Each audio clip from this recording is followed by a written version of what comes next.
आदरणीय बुजुर्गों, बहनों, माताओं, बच्चों, मैं ओम प्रकाश शर्मा।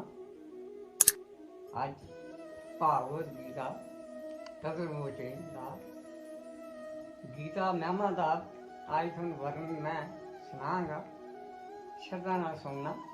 अगर पसंद आए तो मेरे मतलब इसनूं लाइक करना। ਹੁਣ मैं गीता महिमा का वर्णन कर रहा। श्री भागवत गीता साक्षात भगवान की दिव्य वाणी है। इसकी महिमा अपार है, अपरिमित है। इसका यथार्थ में वर्णन कोई नहीं कर सकता। शेष, महेश, गणेश भी इसकी महिमा को पूरी तरह से नहीं कह सकते। फिर मनुष्य को तो बात ही क्या है। इतिहास पुराणों आदि में जगह जगह इसकी महिमा गाई गई है, परंतु जितनी महिमा इसकी अब तक कही गई है उसे एकत्र कर लिए जाए तो भी ये नहीं कहा जा सकता कि इसकी महिमा इतनी ही है। सच्ची बात तो ये है कि इसकी महिमा का पूर्णतया वर्णन हो ही नहीं सकता। जिस वस्तु का वर्णन हो सकता है वे अपरिमित कहाँ गई, वह तो परिमित हो गई। गीता एक परम रहस्यमय ग्रंथ है। इसमें संपूर्ण वेदों का सार संग्रह किया गया है। इसकी रचना इतनी सरल और सुंदर है कि थोड़ा अभ्यास करने से भी मनुष्य इसको सही में समझ सकता है, परंतु इसका आशय इतना गूढ़ और गंभीर है कि आजीवन निरंतर अभ्यास करने रहने पर भी इसका अंत नहीं होता। प्रतिदिन नए नए भाव उत्पन्न होते ही रहते हैं, जिससे वह सदा ज्ञान ही इससे वे सदा नवीन ही बना रहता है।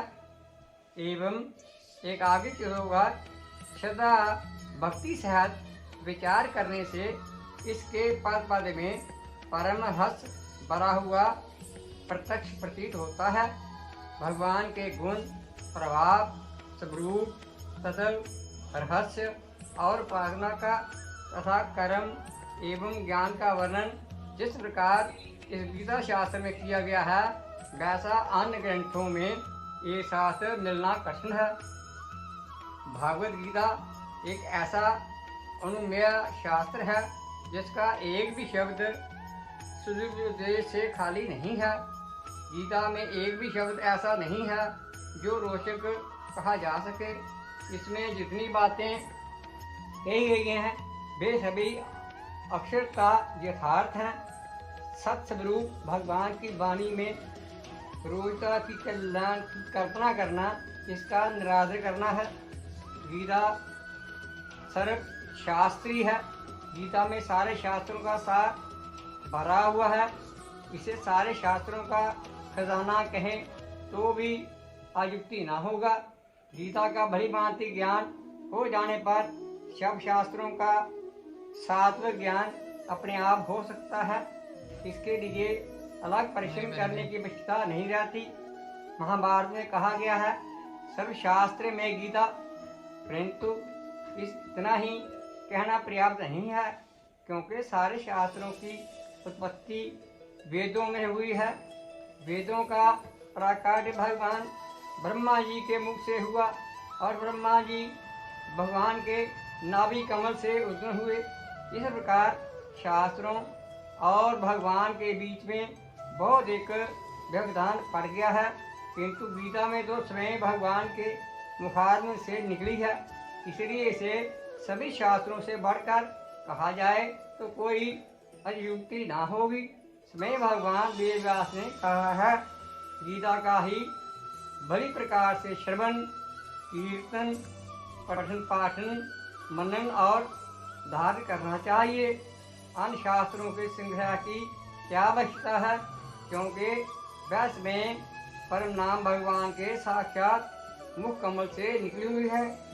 इस श्लोक में पद्म नाम शब्द का प्रयोग करके महाभारत से यही बात व्यक्त की है। तात्पर्य है ये गीता उन्हीं भगवान के मुखारविंद से निकली है जिनके नाभि कमल से ब्रह्मा जी उत्पन्न हुए और ब्रह्मा जी के मुख से वेद प्रकट हुए जो संपूर्ण शास्त्रों के मूल हैं। गीता गंगा से भी बढ़कर है। शास्त्रों में गंगा स्नान का फल मुक्ति बतलाया गया है, परंतु गंगा में स्नान करने वाला स्वयं मुक्त हो सकता है। वह दूसरों को तारने का सामर्थ्य दूसरों को तारने का सामर्थ्य नहीं रखता, किंतु गीता रूपी गंगा में गोते लगाने वाला स्वयं तो मुक्त होता ही है, वे दूसरों को भी तारने में समर्थ हो जाता है। गीता तो भगवान के चरणों से उत्पन्न हुई है और गीता साक्षात भगवान नारायण के मुखार में से निकली है। फिर गंगा तो जो उसमें आकर स्नान करता है उसी को मुक्त करती है, परंतु गीता तो घर घर में जाकर उन्हें मुक्ति का मार्ग दिखलाती है।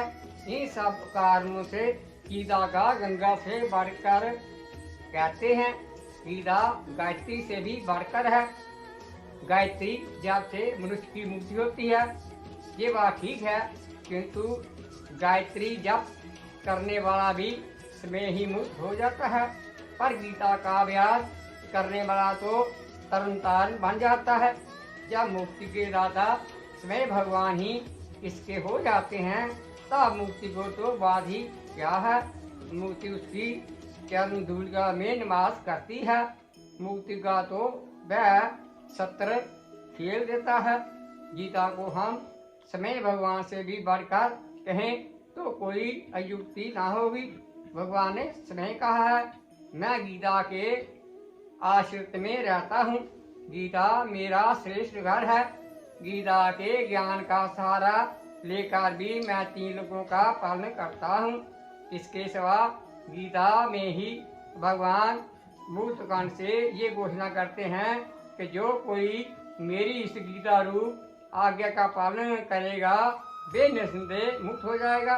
तो भगवान ने गीता किया है, जो मैं गीता किया है उनके मुताबिक चलेगा उनकी मुक्ति होनी है। गीता मुताबिक, शास्त्र मुताबिक।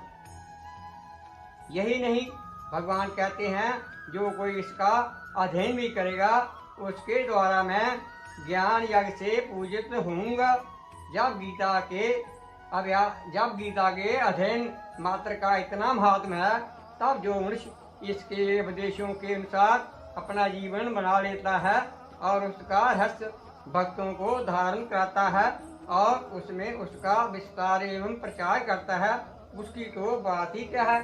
तो मेरा कहने का भाव है, मैं इससे कारण गीता का ज्ञान प्राप्त करना तो संसार च भगवान ने जी आ चीज़ दसी है जो गीता का प्रचार करता है, जो समझाता सारी चीज़ कहता मैं बहुत प्रसन्न रहना।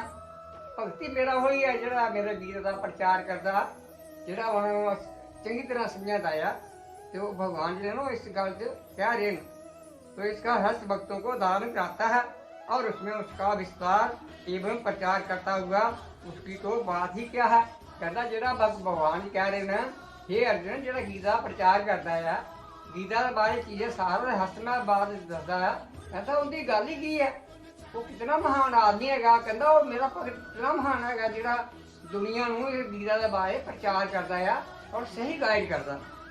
तो उसके लिए तो भगवान कहते हैं कि वह मुझको अतिशय प्रिय है। भगवान कहते हैं गीता कह रहे हैं जो भगत मेरा गीता का प्रचार कर रहा है, मेरे जो उपदेश उन्होंने दस रहा है, तो भगवान कहते मैं तो बहुत प्रसन्न है।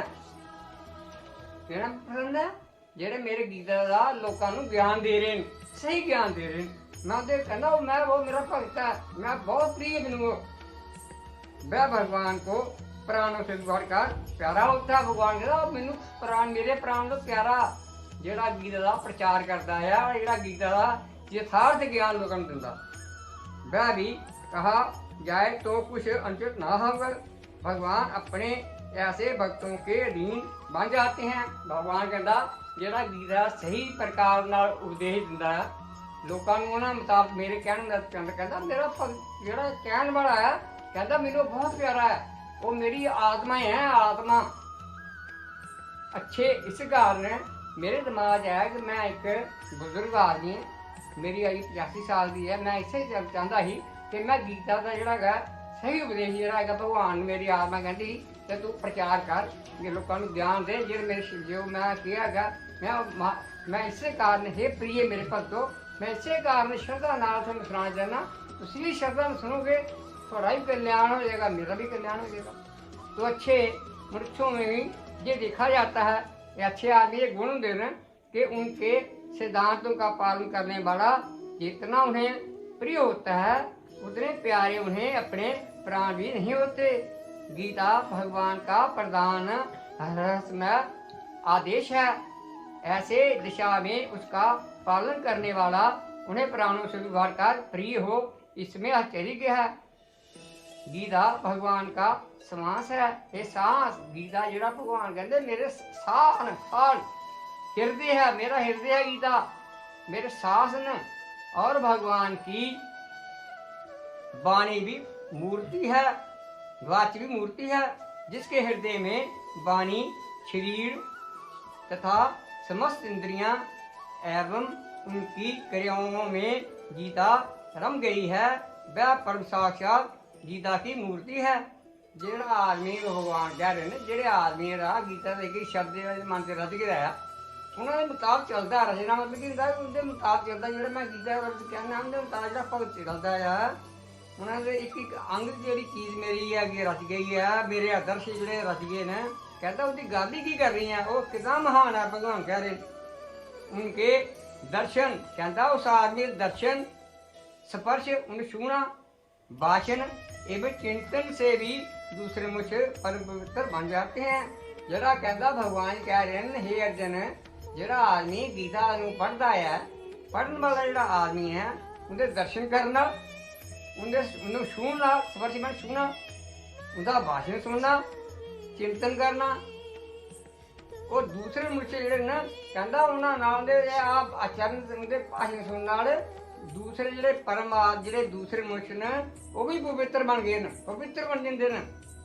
ਇਹ ਭਗਵਾਨ ਕ੍ਰਿਸ਼ਨ ਜੀ ਅਰਜਨ ਨੂੰ ਕਹਿ ਰਹੇ ਨੇ ਭਗਤ ਬਾਰੇ ਜਿਹੜਾ ਗੀਤਾ ਦੇ ਜਿਹੜੇ ਗੀਤਾ ਸਾਨੂੰ ਸੁਣਾ ਰਿਹਾ ਹੈ ਉਹਦੇ ਵਿਚਾਰ ਭਗਵਾਨ ਦੱਸਿਆ ਮੇਰਾ ਇੰਨਾ ਪ੍ਰਿय ਹੈਗਾ ਆ ਗੀਤਾ ਉਹੀ ਪੜ੍ਹੇਗਾ ਨਾ ਜਿਹੜਾ ਭਗਵਾਨ ਨਾਲ ਜਿਹਦਾ ਪਿਆਰ ਹੋਏਗਾ ਉਹੀ ਭਗਵਾਨ ਕਹਿੰਦਾ ਉਹੀ ਜਿਹੜਾ ਮੇਰੇ ਗੀਤਾ ਨੂੰ अमल करेगा जरा पढ़ेगा दूजे को ज्ञान देगा सही मैं नहीं कहता वो मेरा प्रिय है। तो जो स्नान वाला है उनके जो दर्शन करने हैं उनका स्पर्श करना है शीश स्पर्श करना है या उनके हर चीज़ के उत्ते आदर करना कर भगवान का मैं खुश होना है जरा उसका आदर करता है। तो इस कारण गीता के जोड़े व्याख्यान शरणार्थ सुनाते हैं जो थानू उन्होंने भगवान कहना आदर करना सिखो। 7वें श्लोक के भगवान ने जो अर्जन कृष्ण के नाल ज्ञान होया है जो चर्चा जी हुई है असली चर्चा वो कहते ने वो सुनने वाली चीज़ है उनके नाल ही कल्याण करते व्रत तीर्थ यज्ञ कोई करने की जरूरत नहीं हैगी इसका फल अपने आप तुम निश्चित प्राप्त हो जाना है। भगवान जी कह रहे ये मैं नहीं कह रहा गीता या जो कह रहे कहता जो स्नान वाला उनका शरणार्थ सुनो उनका इज्जत करो वो आदमी स्पर्श करना थोड़ी मुक्ति हो जाती यानी उस पाठ करने वाले आदमी को सुनने और सुनाने वाले आदमी का भगवान ने कृष्ण ने अर्जुन को कितना महत्व देता है।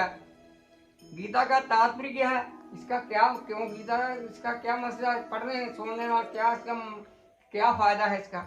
तो गीता ज्ञान का अथाह समुद्र है गीता जो है ये ज्ञान का समुद्र है ज्ञान इसमें ज्ञान ही भरा हुआ है इसके अंदर ज्ञान का अनंत भंडार बड़ा पड़ा है।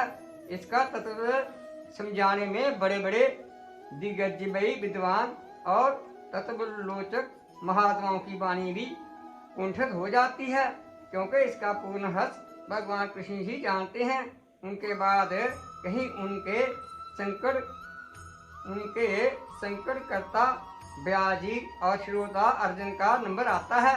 ऐसे अगाध रसमय गीतों का आश और महत्व समझने मेरे जैसे मनुष्य के लिए ठीक वैसा ही है जैसा इस साधारण पक्षी का अनंत आकाश का पता लगाने के लिए प्रयत्न करना।